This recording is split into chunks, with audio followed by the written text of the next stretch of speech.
Pnawn da, and Cyndeithasol Sue Shotter ydw I. Good afternoon. My name is Councillor Sue Shotter and I'm the Chair of the Social Care and Health Overview and Scrutiny Committee. Can I welcome everyone to the meeting, which is a multi-location meeting. The meeting will be live streamed and recorded and will be available for viewing after the meeting. Should the live streaming fail, the meeting will continue and a recording will be available through the Council's website following the conclusion of this meeting. Can I remind members that translation facilities are available and for those attending remotely to choose your language of choice. For those wishing to speak in the chamber, please raise your hand. For those attending remotely, please use the raised hand function. We will alternate between speakers in the chamber and the remote attendees. For those attending remotely, please note that those in the chamber will be enabled to use the chat facility. Committee members who are attending remotely are required to leave the camera on throughout the debate and when voting in order to maintain the integrity of the decision-making process. If you do need to leave the meeting temporarily, pop a message in the chat function so the Democratic Service Officer is aware and then let us know when you return.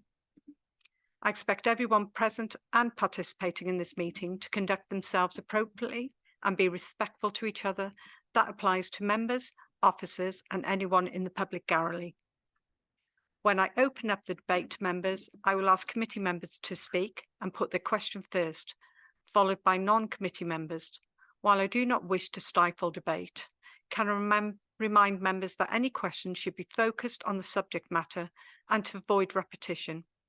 If I feel the length of an individual speech is negatively impacting on the overall time for discussion and become unmanageable, I will defer to the committee rules of procedure, which limits the time length of speech to 5 minutes. Thank you. Okay. Apologies for absence. Committee Service Officer Jane Jones, are there any apologies? Just one apology, Councillor Pwyllgor. Thank you. Declaration of interest, Code of Local Government Conduct. Members are reminded that they must declare the existence and nature of the declared personal interest. Any declarations? No. Any urgent matters? No urgent matters. Thank you. Minutes. To approve and sign a correct record, the minutes of the previous meeting on the 6th of September 2023, pages 3 to 6. Members, I'm going to take these pages individually. So we'll go to 3, 4, 5, 6. Is there a proposer? Do you have a proposer? These? Thank you, Councillor Bernice. Is there a seconder? Councillor David.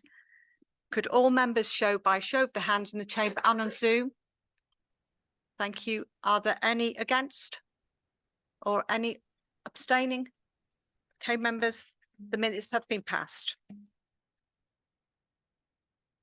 Agenda item 5, to review the forward work programme. Can I remind members that they must raise only topics that are relevant to the remit of this committee. The Social Care and Health Overview and Scrutiny Committee, Forward Work Programme and Combined Forward Work Programme.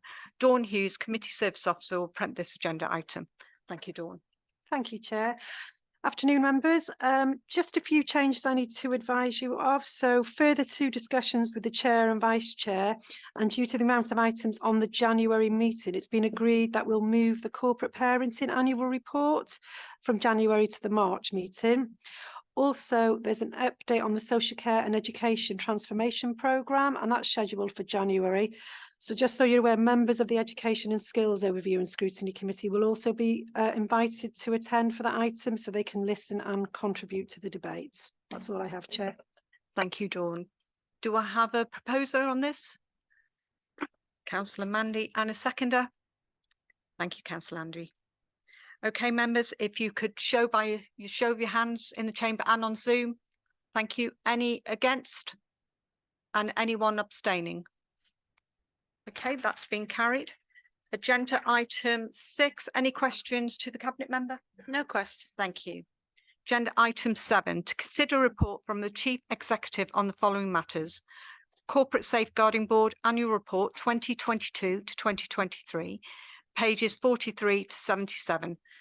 Councillor Charlie McCroubry, Councillor Leader, and Brian Ap Gareth, our Chief Executive will be introducing this report, and Rhiannon Lloyd, Service Manager in Safeguarding, will be taking this agenda item. Please note that Rhiannon needs to leave the meeting by 3 p.m, please. Just to give you, the recommendations can be found on pages 44. Engagement consultation can be found on pages 61, and there is also risk implication, which can be found on page 62. Thank you, members. Okay. Diolch, Councillor Charlie and Ryan. Who's going to take it? Okay. Thank you, Councillor Charlie. I was going to pass the buck to Rain at that stage as the Chief Executive. But obviously, it's something that's vitally important for us, but it's an excellent report. I'll let the Chief Executive take us through it, Chair, if that's okay. Thank you, Councillor Charlie. Gofal, thank you. Yes, I have the honour of chairing the board, and I do consider it an honour. And but I will ask my experts who are surrounding me here to take you through the report. But I think just a couple of things from my perspective. I've been in post for 12 months now, so I've had this honour for 12 months of chairing the board. But I think we need to acknowledge the work that was done by Iwan. You know, this report covers that period of time where he handed over to me, and you know, his enthusiasm for safeguarding was clear to all, and you know, the way that we've progressed, and he prioritised safeguarding is clearly something that we are living with now, and hopefully we'll be able to carry on that legacy. And it's clear to me, since I arrived in Conwy actually, that safeguarding is a priority, and it is everyone's responsibility. And we only had to turn up at the conference last week to see that in action, really. The turnout was incredible, really. I think Rhiannon would say, I think we could have filled the place twice, to be honest. And it was so good. You know, we had an excellent speaker, but actually it was the enthusiasm of the staff and members in turning up to a conference to discuss safeguarding. And I think that says it all, really, about where we are and actually how we want to develop. So on that, I think I can hand over to Rhiannon and thank Rhiannon and the team, really, for all they've done to put this document together, which is excellent, but also for their continual work in the area. So, Rhian. I'll just call in Councillor Liz, because she does, I think, want to say something before Rhiannon. I think in my portfolio with safeguarding, I just want to say a few words, really. And I remember this board being established, and it is really wonderful to read the report and to see how it's developed over the years. You know, some things go in decline, but this certainly hasn't. And it has just, it's marvellous to see corporately how we have all departments working to the same aim. So it's all down to the team. Thank you very much indeed. Thank you, Councillor Liz. Rhiannon. Good afternoon, everybody. As Rhin said, I'm Rhiannon Lloyd. I'm the Service Manager for Safeguarding, sitting within social care. So the purpose of the report is to provide yourselves, obviously, with a summary of the work that we've done in corporate safeguarding, and it's outlining the activities and achievements and priorities within the reporting period. As Rhin mentioned already, you know, we're fortunate to have the Chief Exec remaining as the chair of the board, and that gives us that leadership that we need and the accountability. And, you know, it is everybody's business at the end of the day, but the board is very much about promoting good practice. As a board, we met 4 times during that last year. And sitting underneath the board is that we have the designated safeguarding managers, and they are the responsible operational managers leads for safeguarding matters within each department of the council. And we met 5 times, and the purpose of that is to provide the operational delivery, really, of the corporate safeguarding action plan. So within the action plan for 2022-23, we had 4 key areas that we needed to achieve, and they were the learning and development, the safeguarding priorities, which I reference within the report, safe recruitment, and the safeguarding framework. So the first one, learning and development, this has been a lot of work that we've done, and you'll see within the report, year on year, we're making progress. There is 3 e-learning modules that is available through the NHS Learning Portal that requires all employees to complete. And those are the violence against women, domestic abuse and sexual violence, the safeguarding module and the modern slavery. So at the end of March 23, we were at a target of 70% completed the training in respect of the VAWD SV, 63% around the safeguarding training and 67% around the modern slavery training. During that period, you know, we've reached a point that it's a 3-year cycle as well. So naturally, there's a bit of a dip, and then obviously it's re-encouraging staff to undertake that e-learning. What we have done over particularly last year, you know, we've had surveys that are collaborated and to support training to the hard to reach employees. So for example, Leisures deliver training to Venue Cymru staff. Our corporate training and development team continue to provide monthly completion data for services via the departmental training link officers, and the information is shared with the heads of service. Also, you know, in previous reports, we have acknowledged difficulties that we've experienced in capturing training within schools. But I'm really pleased to report there's been a significant amount of work undertaken by our corporate HR service and our education service to improve that recording. So it's really positive to see that we're able now to capture a more accurate picture of the training that's been completed within schools. Another piece of work that we've undertaken during last reporting period, and it actually is continuing this year, and it's going to be a lot of work this year, is around the National Safeguarding Learning and Development Standards. So these are national standards that was launched in November 22, and its purpose is to standardise safeguarding training to make sure that all professionals and staff are accessing the same level of training and that are skilled enough to recognise safeguarding concerns. And you will see in my report in this year, you know, that has come with challenges because obviously, you know, you're hearing me talking about the mandatory training, but what that has made us realise is actually we need more staff to be more skilled. So there's more like, you know, possibly a whole day training on safeguarding, for example.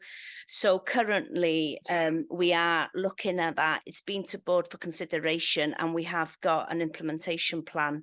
So we're working through that, and it's positive. We're making, and to be honest with you, Conway is leading the way around those new standards, and we are fortunate that 2 of our colleagues within social care are part of the national work around that as well, and we are leading a lot of that work, if I'm honest with you.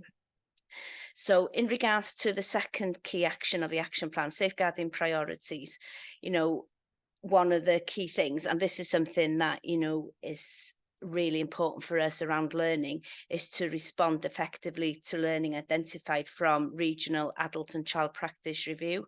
So the overall purpose of a review is to promote positive culture and multi-agency child protection and adult at risk learning and reviewing. And in Conway, we've established, you know, a number of processes to share the learning and also reflect about, okay, what are we doing in Conway? What do we need to improve on, and take that learning? So as I highlight in the report, you know, we've got both children and adults forum. You know, the cases go to our corporate safeguarding board, as well as our designated safeguarding managers. Also, another part of the safeguarding priorities is implementation of new legislation. So during that 22-23, we saw the ending physical punishment legislation coming in. So we did work quite closely with our colleagues in the police and social care across the region to define processes and agreed shared threshold for delivery. And whilst we thought initially we would see a huge influx and increase in referrals, you know, the purpose of the ending physical punishment in regards to work was around the outer court disposal. And we only had 2 that's been issued within Conwy. So, you know, and that is the same across the whole of Wales. We've got representation that attend the national meeting. So we are seeing, obviously, it's recognised we're having a number of referrals, but actually that point of having that out of court disposal order, you know, is very, very small numbers.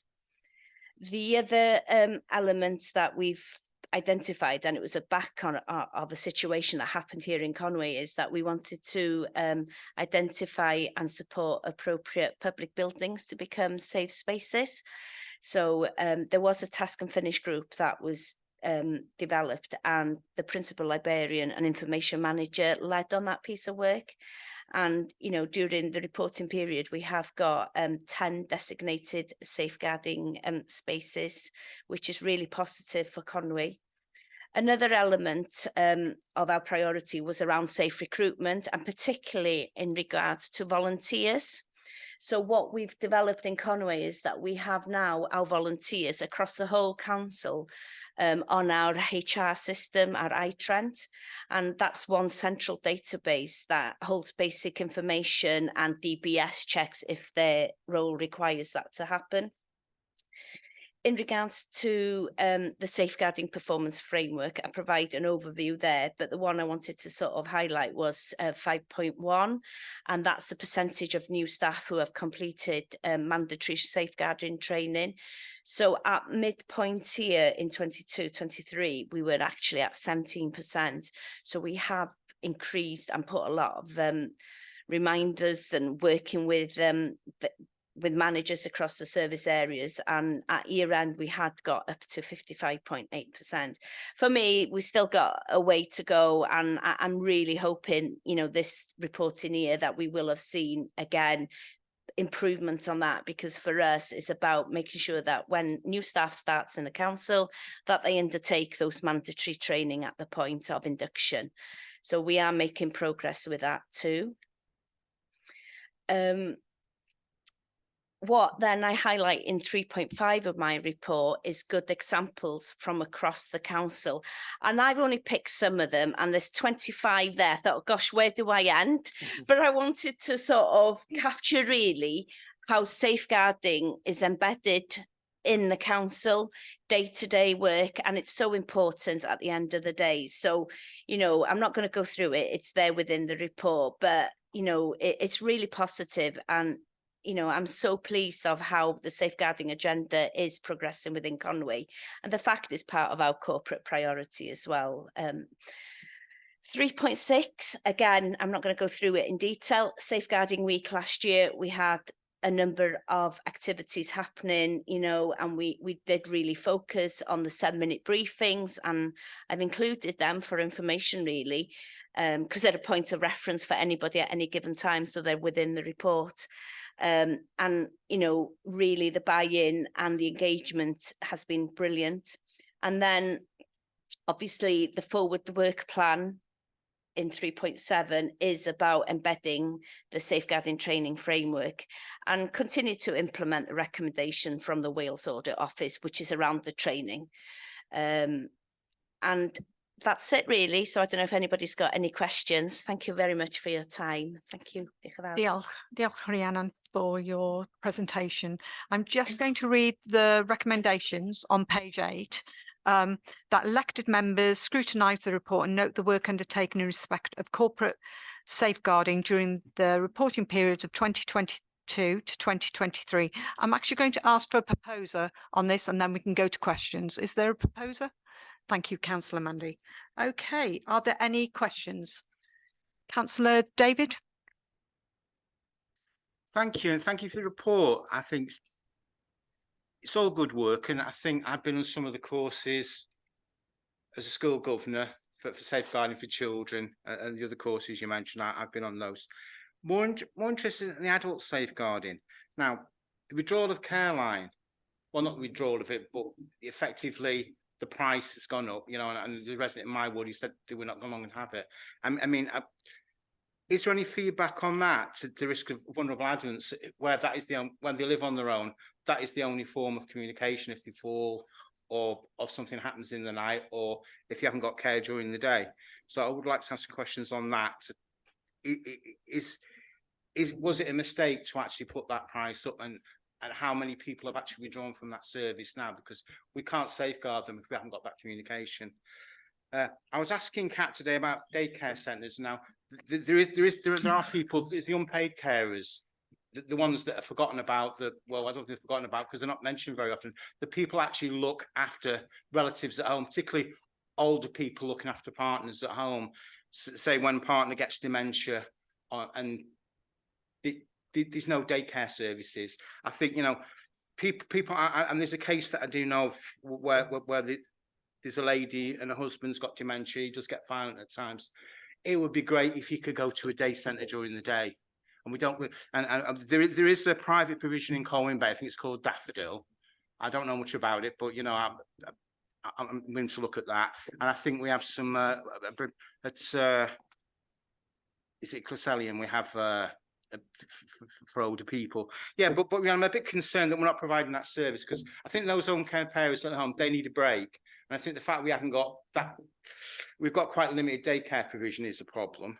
And the final point I make is about homeless people, about safeguarding for them. And I was quite disturbed because I think Councillor Paul in Finance and Resources Committee last week was saying family members were helping someone that was homeless. I think we have a strategy to do that, and can we do more? Can we do more to safeguard homeless people? And this is a particular question for Irene. What measures have we got for the winter for homeless people?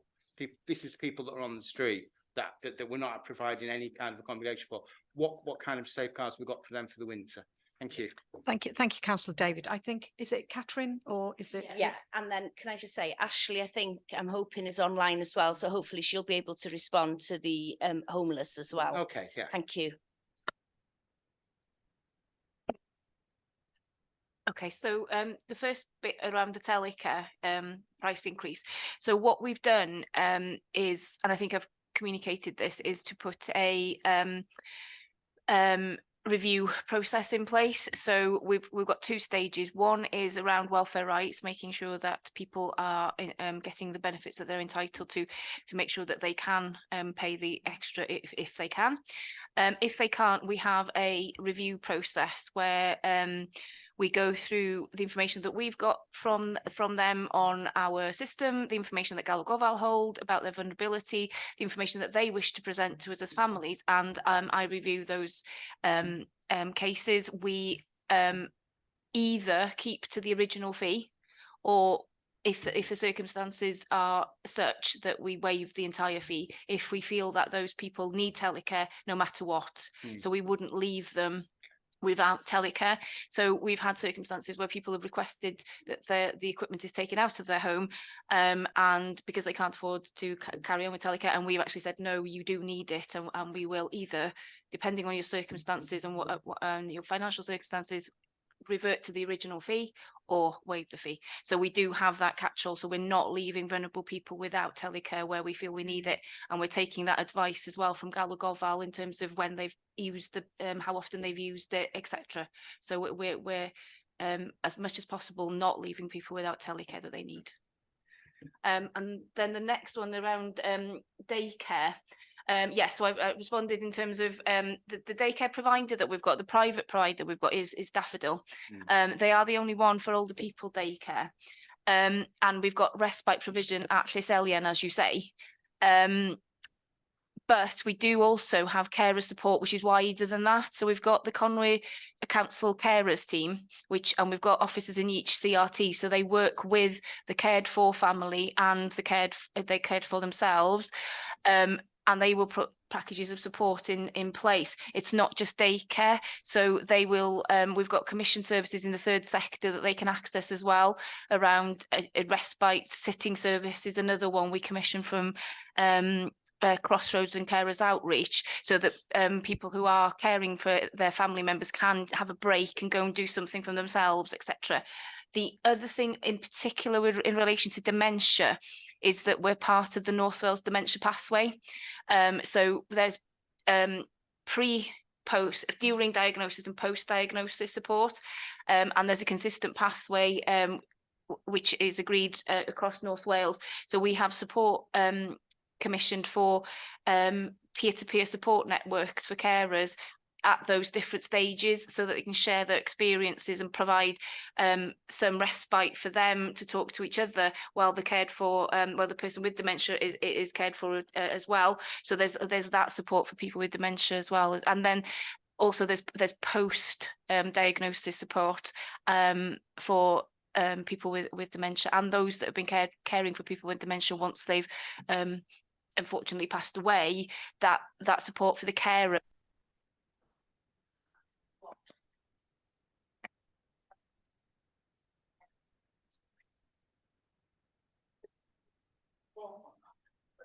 Yes. I've been made case.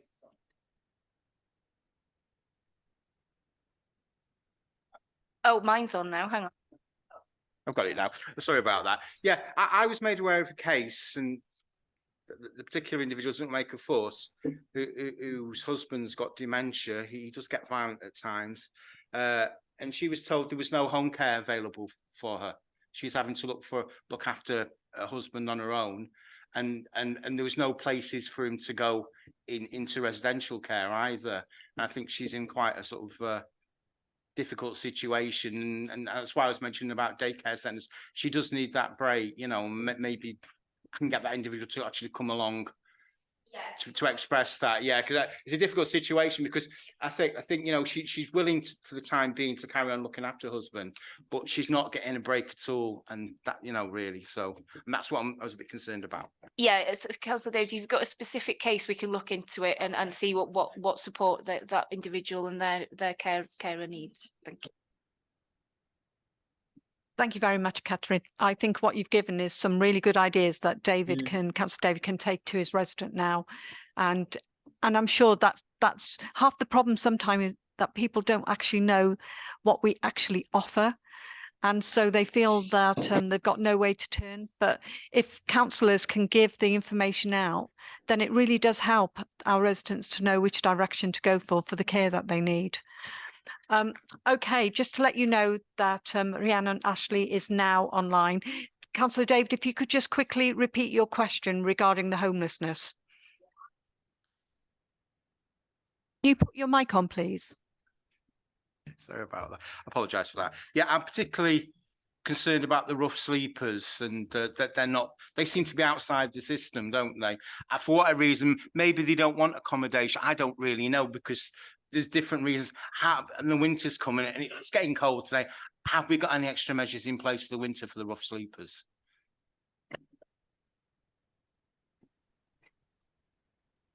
Hi all, thanks Councillor Dave for the question. So at the moment, in terms of anybody that's rough sleeping in county, then that at the moment is an 11th category of what's known as priority need. So the Housing Solutions Service, you know, would in most cases have a duty to provide some form of temporary accommodation for a household that is street homeless. So and there's a number of ways that can be reported in if you are seeing anybody either in your ward or other councillors. So there's the StreetLink app, which comes in directly to us. There's the out of hours number if it's out of hours.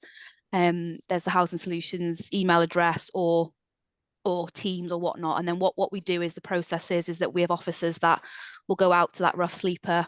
Part of that is a welfare check, and then obviously as well part of that is to see what assistance Housing Solutions can offer. So some individuals will be known to us, then they may have had a previous application. Some people may be new to the area, and what we have had on a few small instances is maybe somebody that's from outside the area or isn't eligible for assistance. So what we would do then is help to get them back to the area that they were from, or if they're from outside of the UK, to get help through social care. Equally, again, over the winter and during cold weather periods, we also have what used to be called SWEP, so Severe Weather Emergency Protocol. that is still in place. So generally the rule is across Wales is that once the temperature hits 0, then basically anybody who is on the streets, local authorities, housing solution services need to bring people in and provide some kind of temporary measure. So as yet this winter, we haven't actioned it because we haven't hit that, although I suspect we probably will do very soon. But equally, you know, we shouldn't be seeing too many people rough sleeping because we have that priority need category. So and we would go out and see them. So I don't know if you've got any kind of particular cases that, again, Councillor Dave, you know, if you want to make contact or email with details or sightings afterwards, and then, you know, we can happily look and see if they're open to us, if we've been out to see them, and if not, we can arrange for that welfare visit to happen ASAP. Question. I've got my mic on this time. It's just that I was a bit concerned about people, anybody that's homeless in the county, we have a statutory duty. We can't say they come from other areas, and I don't think anyone should be excluded or told to go back to another county. So I'm a bit concerned about that, really. You know, and I think that anybody that is homeless, we should help, and people that do want to stay on the streets, and there are people that do want to, we need to identify them and help them through that, if that's their choice. Really, you know, it's going to be a cold winter, and I don't think we should actually make sure we have provision for everybody, whether from this county or whether they've got a local connection or not. If they're here and they're homeless and on the streets, we should be helping them. Thank you. Thank you. Hi, Councillor Dave. Sorry, yeah, perhaps I just need to clarify. So obviously we have a statutory framework that we have to work to. So the first test is that person eligible for assistance? So that largely comes down to their immigration status. So sorry, when I meant that it might be that we don't have an immediate duty to provide accommodation to someone, it's a rare circumstance of that. Local connection, you're absolutely right. It isn't relevant to the start of our duties. We don't consider it at any point until we get right towards the end. And if anybody is in that situation where, you know, they are street homeless and we don't have a duty to, for that eligibility reason, which is very rare, I'm aware of only one case recently that has fit into that criteria, then we do link in with colleagues from social services who then can provide support under different statutory provisions. So, you know, there will be some level of support from the local authority, and equally, if somebody is in that position where they sometimes would prefer to be in a situation of remaining to be street homeless, then we do provide ongoing following support through our housing support grant providers. So they will continue to go out, they will continue to visit. We link them in with our Housing First service as well, who will do those regular welfare checks. We've also got local services like Kind Bay that work really closely with us as well to provide some of that welfare, you know, and we continue that ongoing conversation around accessing accommodation. So, you know, it's never a no, but as I said, there are those rare occasions where that eligibility criteria will come in, and as a local authority, it's actually unlawful for us to provide accommodation to somebody who isn't eligible for that assistance due to their immigration. So that's the only odd circumstance, but it's very rare in Conway that we do have that situation. Thank you very much, Ashley, and for giving us so much really important and interesting information. Really do appreciate you coming to our meeting today. Thank you. I'm just going to call Councillor Charlie in. Thank you, Chair, and thanks for letting me speak. I just wanted, obviously, I share a ward with Councillor Paul, so I was really concerned when he said the other day there was a homeless resident in the ward. So I talked to him about it afterwards. It was someone had spoken to a family member, but there weren't any details of who the individual was or where they were. He did say that the local church was having to leave its porch open for people to sleep in. I spoke to the Reverend about it, and that's not been the case for a number of years. It was back in the days when we didn't have a duty of care, and there were rough sleepers out in the county. But I just wanted to let members know that, you know, I take this incredibly seriously. I'm really proud of the work that our officers do, but I'm not aware of anybody in my ward who is in the unfortunate position of having to sleep rough, Chair. Thank you very much. That's very reassuring, Councillor Charlie, because actually I was at the same meeting and I did send quite a distressed email explaining that we do have policies that can be taken up by all members to help the homeless. So I really appreciate that you actually did that. Can I now call Councillor Penny? Thank you, Chair. Thank you very much for letting me speak, and apologise for not being there in person today. Fiona, I'd really like to congratulate you and your extremely small team with how you've pushed the safeguarding through. It's moved and developed in the years you've been in charge. It's good to see statistics going up. I'm just interested in the safe spaces. We've got a number of locations at the moment Boots chemists offer exactly the same provision. Is there somewhere that we could link up with everyone who offers safe spaces?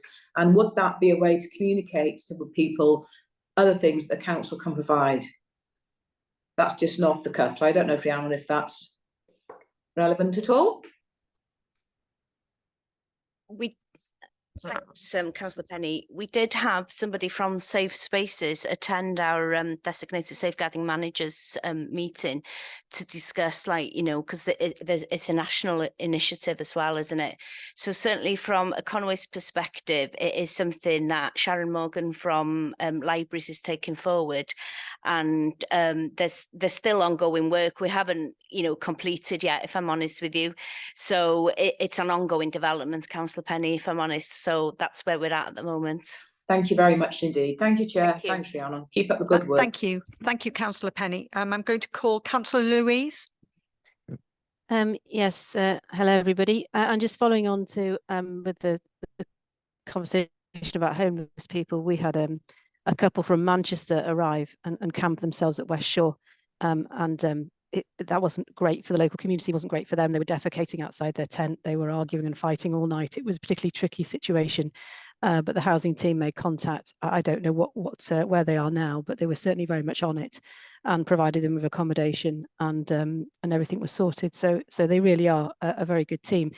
I've got a question around safeguard training, because the sort of the length and the challengingness of safeguard training changes on what you're doing. And if we look at the governor safeguard training, which I've done recently, I managed to do all 3 modules in less than 15 minutes, because it was just a sort of, I mean, I'm used to the wording and what we're looking for, but you could click through the pages relatively quickly. And then the only test at the end was, did you understand it? And you go, yes, I understood it.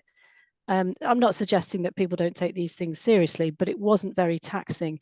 I've also done another safeguard training course. I don't know in what position that was I did it, but it was a lot more testing, because there was a proper test at the end. So you couldn't just click through if you were busy, yeah, and pass it. You had to actually read it, bring it into your mind and answer the questions. And if you didn't get a high enough percentage, you know, you got taken back to the start. So I've got a question about the type of safeguard training that we provide. I know on the hub, I accidentally slipped into the teacher safeguarding training module, which was sort of 66 pages. I thought, oh my goodness, that can't be for me. So I appreciate, you know, that certain positions in the council will require certain different levels of safeguarding, but I thought the governor one was a little bit on the easy light side. And when it comes to looking at which is great to see that all new taxi drivers are going to be given this safeguarding and child sexual exploitation training. Is that all new taxi drivers from a certain date, or does that include anyone who's been a taxi driver who has got the licensing system already? And particularly, you know, there was the incident with the subcontracting of licenses, and we all know they all had DBSs, but will all the subcontractors also go through that training, or is it just new taxi drivers going forward? Thank you. Thank you, Councillor Louise. It sounds like a licensing question, that one. I'll just pass you on to Rhiannon. In regards to the licensing and taxi drivers, that is something that has been in Conway for a number of years, actually, around the exploitation and the training. I think Conway was one of the local authority first to initiate the license as part of their license, really, to undertake that training. And, you know, I was reassured, actually, and I think I reference it in one of the good practice example, that they have to do a test. So picking up the point you were sort of saying, really, at the end of the e-learning, as such, like, you know, they have to pass that as part of the training as well.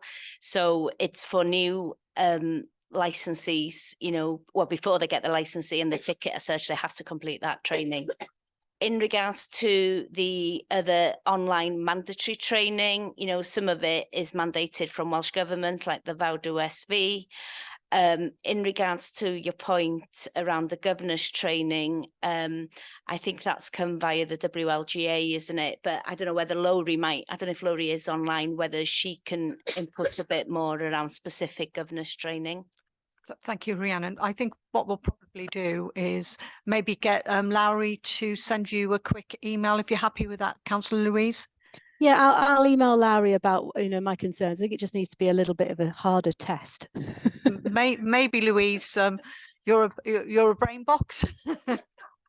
Can I Just one other point I forgot to mention, the safeguarding training matrix, obviously, you know, that does cover and does go into every roles, volunteers, governors, everybody really. So, you know, I think you will probably see enhanced training in various roles. And I do see, you know, going back to governor's training, Conway has been pushing, you know, and we've had a lot of debate over recent years, if I'm honest with you, making governor's training mandatory, you know, and again, that is something that now is expected within Conway, which is positive. But I take on board the point around, you know, if you can get through it very quickly, that is a concern too. So, you know, that's something, you know, I will speak with Lowry as well, Councillor Louise. Thanks. Diolch, Rhiannon. Okay, Councillor Liz. Just getting back to the governor's e-learning, I don't know whether you did it alone or did it solo, Louise, but I found that when I was school governor and we did it as about half a dozen of us together, it did open up a little bit of a debate, or, oh, I only got 75%, or it should, you know, what did I do wrong kind of thing. So it did help. But just going back, I mean, you cannot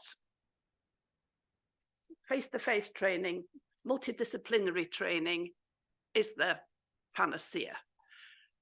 But we know today we have to look at an array of how we do it. But I always say face-to-face training on a multidisciplinary perspective is the one to do, because you're not only discussing safeguarding, it opens up so many other things at the same time. But we just have to have an array, don't we, these days, of training to suit all needs. Yeah, Thank I you, wonder, Chair, if I could just come back on that. Yes, it was done solo at home, you know, in the evening, and it doesn't stimulate that debate and conversation. But I know how tricky it is to get a group of governors together. You know, obviously, we next year at the school may decide to do it after a meeting and have it in that more informal setting where you can really talk through it, because it's very dry doing it. Thank you, Councillor Louise. Okay, I have got Councillor Joe. Thank you. And it's really promising to see the levels of all the training going up right across the board, really promising. Page 47, accessibility to IT. Is that really still an issue? Obviously, people could go into Coed Pacha, they generally would work in a school. I don't think it's as big an issue as possibly it was. And also, is there still a problem with capturing training that has been carried out on Hub that doesn't go across to iTrent? Thank you. Hi, Councillor. To come back on that, Rhiannon. Okay. The issue with the IT accessibility is we talk about an issue in terms of it's not just the schools, because obviously they can get into classrooms. We do bring people into Coed Pacha. We're talking about people, for example, ERF, who we have roadie workers who don't come into our main buildings at all. In fact, they don't generally come into anything beyond a depot. So we deliver training that way through toolbox talks. And that way we're trying to get the training across as best way we can. Same as our leisure centre staff. We have lots of casuals as well who don't come into the Coed Pacha Centre, and it's also a budget issue around if we're bringing casual employees in for training, that's not been budgeted for, so there's an additional cost element, which I know isn't an excuse, but it's something that we have to bear in mind in terms of how we deliver, which is why Rhiannon talked about that shared learning we've done before. So there's lots of wide ranges of our services that don't have access. Just to give you an idea, we have obviously around 5,000 employees, only about 2,000 of those are digitally enabled. So we're talking the majority of our staff do not have digital accessibility. And whilst the e-learning can be accessed on a mobile phone, it's not ideal to do via tech. But we've made lots of inroads on that. In terms of the hub and the education, that's not accurate, and we've worked really hard. I'm not saying we're getting them back as often as we should be, but we have worked with business managers in the schools and the clusters to get that information back from schools, to get that uploaded onto iTrent. So that's not as big an issue as it was, and the data you've seen around education is much more accurate than it has been in previous kind of 12 to 24 months. Thanks, Cheryl. Thank you very much. Really appreciate that answer. Okay, members, before we go back to the recommendations, are there any more questions? Doesn't look like there is. Oh, Rhian? Quickly, just on the training point, I think just a bit, we're not resting on our laurels at all. Yes, they are going up, but we want them to be higher. And we've just undertaken another push now. I think I did it through my newsletter, but also emails have gone to managers to try and push that agenda again. And hopefully we'll continue to see that uptick up. Also, you know, there are reminders that are going to managers about how their teams are performing in terms of training. So we have that in place. It's just trying to push them up every year. And you can see from the stats, that's happening, and hopefully it will continue. Diolch, Rhian. Okay, I think this is our final speaker is Councillor Abdul. Thank you, Chair. Thank you. No, it's an excellent report. Just one point really on page 77, where it says that staff who have completed cyber essential training who are required to complete it is hitting red. So are we on it? Yeah, yes, and I think there has been improvements. I don't know that I haven't got the actual data as of today, but I don't know whether Cheryl has that in hand. But certainly that we can share that. But certainly, you know, we have seen quite an improvement in that completion rate. Yeah, I can confirm that. Cyber Essentials is slightly different because that's only required to be completed by those who are working digitally. So there's a smaller capture group for us to train. And obviously, if they are online, it's much easier for them to access the training. And from recollection, we're up at around 70% completion of the cyber skills training at the moment. We have, I think many of you will know, we have a managers forum group, and we have a meeting in a couple of weeks' time. And actually, we're bringing our leads on all of the mandatory training into the managers forum to actually give a bit of a storytelling, the why behind the training. It's not just a carrot and stick. It's the why behind it, and Cyber Essentials is included in that as well. Thank you very much, Cheryl. Just to say, if it's just for a few, then it shouldn't be any reason why it should be delayed. But thank you. It was actually, and because it's fairly new training, so it's only actually been out about 12 months, whereas our safeguarding training has been out for about 3-4 years now.